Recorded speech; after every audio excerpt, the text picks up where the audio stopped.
तो आइए अब शुरू करते हैं इस पाठ पर आधारित अभ्यास प्रश्न। अभ्यास प्रश्न में एक पदेन उत्तरत, या दो प्रश्न, एक है एक पदेन उत्तरत और दूसरा है पूर्ण वाक्य। नीचे वाला प्रश्न पूर्ण वाक्य उत्तरत है, ऊपर एक पदेन उत्तरत। आपको इसका उत्तर एक शब्द में देना है। पहला, कुशलवो कम उपसृत्य प्रणमतः। कुशलवो कम उपसृत्य प्रणमतः, मतलब कुश और लव किसके पास जाकर प्रणाम करते हैं। तो किसके पास जाते हैं कुश और लव? राम के पास, तो उत्तर होगा रामम। तो कम कम का उत्तर रामम। अगला प्रश्न, तपोवन वासिनः कुशस्य मातरम के नामना आह्वयन्ति। तपोवन वासिनः, तपोवन में रहने वाले लोग, तपोवन के वासी कुश की माता को केन नामना आह्वयन्ति, कुश की माता को किस नाम से संबोधित करते थे? तो तपोवन के वासी उन्हें देवी कहकर बुलाते थे और ऋषि वाल्मीकि वधु कहकर बुलाते थे। तो यहाँ पूछ रहा है तपोवन वासी, तो उत्तर होगा देवी। अगला, वय अनुरुद्धात् कः लालनीयः भवति। वय अनुरुद्धात् मतलब अपने उम्र के कारण, अपनी आयु के कारण कौन अति स्नेह करने योग्य होता है? तो हर एक व्यक्ति अपने शैशवावस्था में, अपने बाल्यावस्था में जो उसकी बाल जनित चेष्टाएँ होती हैं, उसके कारण सबके स्नेह का पात्र होता है। ठीक है, तो कौन लालनीय भवति? शिशुजना। तो वयो अनुरोधात् का उत्तर होगा शिशुजना। केन संबंधेन वाल्मीकि लव कुशयोः गुरु। किस संबंध के कारण वाल्मीकि कुश और लव के गुरु थे? कौन सा संबंध के कारण थे? उपनयन के संबंध के कारण। तो क्या होगा? उपनयनोपदेशेन। उपनयनोपदेशेन वाल्मीकि कुशलवयो गुरु आसीत्। कुत्र लव कुशयो पितुः नामना व्यवहरते। कहाँ लव और कुश के पिता का नाम नहीं लिया जाता? कहाँ पर लोग उनका नाम नहीं लेते थे? तो जैसा कुशलव ने कहा कि उनके तपोवन में, तो क्या होगा? तपोवन है। तो कुत्र? तपोवन है। इस प्रकार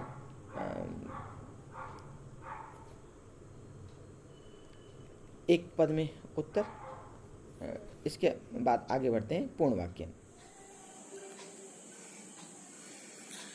तो ये अगला प्रश्न है, अधोलिखितानां प्रश्नानां उत्तराणि संस्कृत भाषाया लिखत। नीचे लिखे गए प्रश्नों के उत्तर संस्कृत भाषा में लिखें। इसके उत्तर आपको पूर्ण वाक्य में लिखने हैं।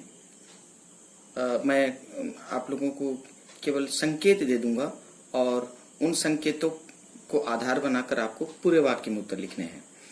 पहला प्रश्न, रामाय कुशलवयोः कंठाश्लेषस्य स्पर्शः कीदृशः आसीत्। रामाय, राम के लिए, कुशलवयोः, कुश और लव का, कंठाश्लेषस्य स्पर्श, कंठाश्लेष का अर्थ होता है आलिंगन, आलिंगन का स्पर्श। राम के लिए कुश और लव को आलिंगन लेने का स्पर्श कैसा था? उन्होंने जब कुश और लव को आलिंगन लिया तो किस प्रकार की भावना उन्होंने अनुभव की? तो पाठ के अनुसार इसका उत्तर था हृदयग्राही, हृदय को स्पर्श करने वाला। तो जो स्पर्श था वो आलिंगन का स्पर्श, हृदय को स्पर्श करने वाला स्पर्श था। तो उत्तर क्या होगा? रामाय कुशलवयोः कंठाश्लेष स्पर्श हृदयग्राही आसीत्। अगला प्रश्न, रामः लवकुशौ कुत्र उपवेशयितुं कथयति।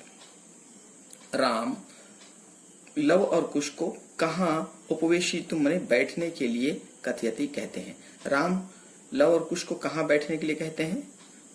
तो आपने पढ़ चुका है कि उनको दोनों को अपने सिंहासन पर बिठाते हैं। ठीक है, तो राम कुशलवयो कुत्र के स्थान पे आ गया सिंहासनम, सिंहासनम उपवेशयितुं कथयति। ठीक है, उपवेश के साथ द्वितीय का प्रयोग होता है।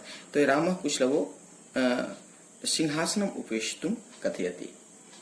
अगला प्रश्न, बालाभवात् हिमकर कुत्र विराजते।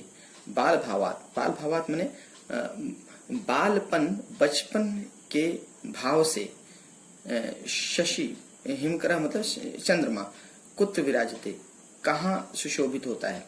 तो आप लोगों ने देखा होगा कि भगवान शिव के मस्तक पर जो चंद्रमा है वो अर्धचंद्र है, ठीक है। तो अर्धचंद्र का अर्थ बाल चंद्र, जब चंद्र पूरा हो जाता है तो वो पूर्ण चंद्र कहलाता है। तो यहाँ पे जो चंद्र भगवान शिव के सिर पर है, शिव के सिर पर, वो अर्धचंद्र है अर्थात बाल चंद्र है।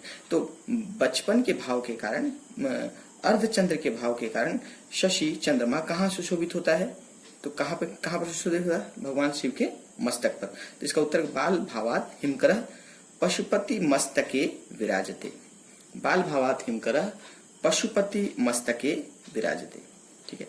कुश लवयो वंशस्य कर्ता कः, कुश और लव के वंश के पूर्वज कौन है? कर्ता मतलब जिन्होंने इस वंश को स्थापित किया, जिनके नाम से वंश चलता है, वह कौन सा वंश था? तो वो सूर्यवंशी थे, लेकिन पाठ में सूर्य के लिए सहस्त्रदिधिति का प्रयोग आया है, तो आपको इसी का प्रयोग करना है अपने उत्तर में। तो कुशलवयो वंशस्य कर्ता सहस्त्रदिधिति आसीत, तो कुशलवयो वंशस्य कर्ता सहस्त्रदिधिति आसीत। अगला प्रश्न, केन संबंधेन वाल्मीकि कुशलवयो गुरु आसीत, किस संबंध के कारण वाल्मीकि कुशलव के गुरु थे?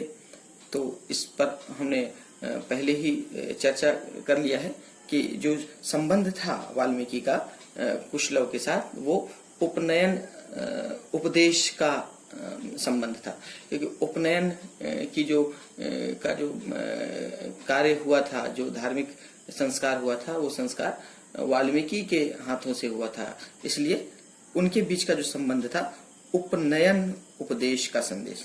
तो उत्तर क्या हो जाएगा? केन संबंधेन उपनय उपदेश उपनयनोपदेश संबंधेन, केन की जगह पे उपनयोपदेशेन संबंधेन वाल्मीकि कुशलवयो गुरु आसीत। आगे बढ़े, कुशलवयो मातरम वाल्मीकि केन नामना आह्वयति, कुशलवयो मातरम मन कुशलव की माता को वाल्मीकि केन नामना किस नाम से आह्वयति पुकारते हैं, कुशलव की माता को वाल्मीकि किस नाम से पुकारते हैं? तो यहाँ पर दो नाम आए हैं, एक देवी और दूसरा वधु। तो तपोवन के जो अन्य लोग हैं उन्हें देवी नाम से संबोधित करते हैं, और वाल्मीकि कुशलव की माता को वधु कहते हैं। तो क्या होगा? कुशलव मात्रम वाल्मीकि वधु इति नामना आह्वयति। आगे बढ़े, अगला प्रश्न, रेखांकितेषु पदेषु विभक्तिम तत्कारणम च उदाहरणानुसारम निर्दिशत। रेखांकित पद में विभक्ति और उसके कारण को बताना है क्या है। सबसे पहले जो रेखांकित शब्द है, जो अंडरलाइन शब्द है, बताना है उसकी विभक्ति क्या है, और अगला संकेत जो है वो यह देना है कि उस विभक्ति में आया उसका कारण क्या है। आप लोगों ने इसके पहले उपपद विभक्ति पढ़ी है। उपपद विभक्ति में कुछ परिस्थितियां होती हैं, कुछ स्थितियां होती हैं, जिसके कारण एक विशेष विभक्ति विशेष का ही प्रयोग होता है। तो उसी को ध्यान में रखते हुए हमको इसका उत्तर देता है। इसमें एक उदाहरण दिया है, राजन अलम अति दारिक्षेण, राजम अलम अति दारिक्षेण, कि हे राजन अधिक उदारता मत करिए, ठीक है। अति दारिक्षेण, यहाँ पे अलम के साथ जब तृतीया का प्रयोग होता है तो तृतीया विभक्ति लगती है। अलम के साथ यदि तृतीया का प्रयोग होता है तो उसका अर्थ मत करो होता है, ठीक है। तो यहाँ पे अलम आया है, अर्थात कार्य को करने से मना किया जा रहा है। तो यहाँ पे तृतीया विभक्ति हुआ है अलम के योग के कारण। इसी प्रकार आपको अगले वाक्यों का भी कारण बताना है, किसके कारण इसमें उस विभक्ति विशेष का प्रयोग हुआ है। पहला, रामः लवकुशो आसनार्थम उपवेशयति, राम लवकुश को आधे आसन पर बिठाते हैं। तो उपवेशयति, उपविषय का के साथ द्वितीया का प्रयोग होता है। हाँ, इसके पहले भी हमने देखा है सिंहासनम उपविशयति, सिंहासनम उपविशयितुम, ठीक, यहाँ पे द्वितीय है। उसी प्रकार यहाँ पे आसनार्थम, यहाँ फिर से उपविशय दिया है, अर्थात आसनार्थम में द्वितीय का प्रयोग हुआ है। तो विभक्ति क्या है? द्वितीय। और कारण उपवेशय इति कारणात् या उपवेशय योगे। अगला धिक माम एव भूतम, धिक माम एव भूतम। उपविभक्ति में हमने कक्षा 9वीं में पढ़ा है कि धिक के साथ द्वितीय विभक्ति का प्रयोग होता है। तो धिक त्वाम, तुम्हें धिक्कार है, धिक चौरम, चोर को धिक्कार है। उसी प्रकार यहाँ भी धिक आया है, तो अर्थात धिक माम एवं भूतम।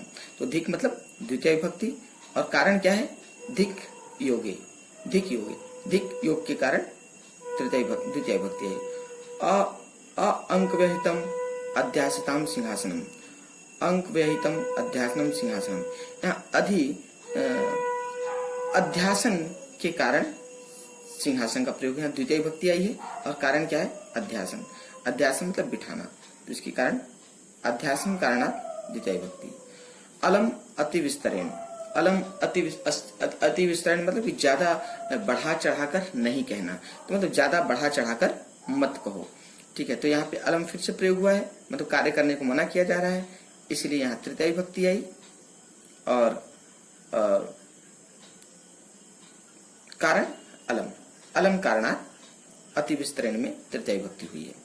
रामम उपसृत्य प्रणम्य च, रामम उपसृत्य प्रणम्य च। उपसृत्य का अर्थ होता है पास जाकर, ठीक है। तो जहाँ पास जाकर का बोध होता है, पास जाने का, उपसृत्य जहाँ लगता है वहां पर द्वितीय विभक्ति आती है, इसलिए यहाँ पर द्वितीय विभक्ति। तो विभक्ति है द्वितीय और कारण है उपसृत्य। उपश्री के साथ, उपश्री के साथ द्वितीय विभक्ति का प्रयोग होता है, इसलिए यहाँ रामम में द्वितीय विभक्ति है और आया है उपसृत्य। इस प्रकार यह दूसरा प्रश्न। इसके बाद हम आगे आते हैं तीसरे प्रश्न की ओर। तीसरा प्रश्न, यथा निर्देशम उत्तर, निर्देश के अनुसार उत्तर दीजिए। यहाँ पर निर्देशानुसार उत्तर देना है।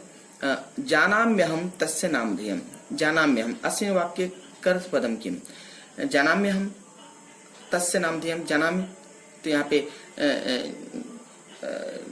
जानामि क्रिया है तो कर्ता होगा अहम, उत्तम पुरुष का एक वचन। तो यहाँ पर जानाम्यहम में कर्ता क्या है? अहम, अहम करता है।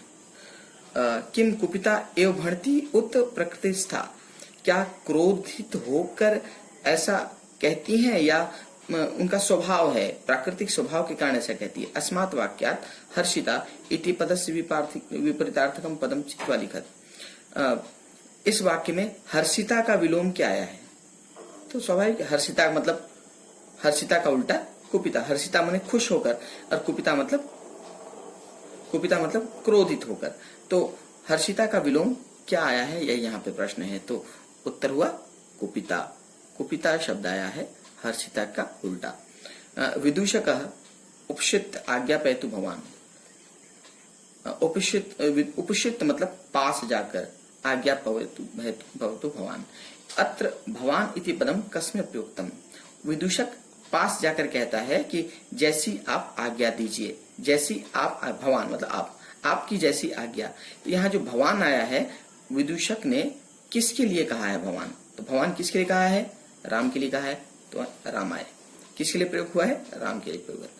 तस्मात् अंक व्यहितम अध्यास्यताम सिंहासनम, अत्र क्रियापदम किम, इस वाक्य में क्रिया क्या है? तो क्रिया यहाँ पे अध्यासताम माने बैठ जाइए, तो क्रिया हुई अध्यासताम। आप दोनों यहाँ पर आकर बैठ जाइए, सिंहासन पर बैठ जाइए। वयमस्तु न किंचित अंतरम, वयसस्तु न किंचित अंतरम, अत्र आयुषा इत्यर्थ किम पदम प्रयुक्तम। उम्र में भी कोई अंतर नहीं है। वह तू माने तो, उम्र में तो न किंचित अंतरम, कोई अंतर नहीं है। अत्र आयुषा इत्यर्थ किम पदम, यहाँ आयु के लिए कौन सा शब्द आया है? आयु के लिए वयस आया है, तो वय आया है आयु के लिए। तो वयः तू न किंचित, तो आयु के लिए वय का प्रयोग हुआ है। तो इस प्रकार यहाँ तक प्रश्न मुझे आशा है कि सारे समझ में आ गए होंगे। अगले वीडियो में अगले प्रश्न पर चर्चा करेंगे।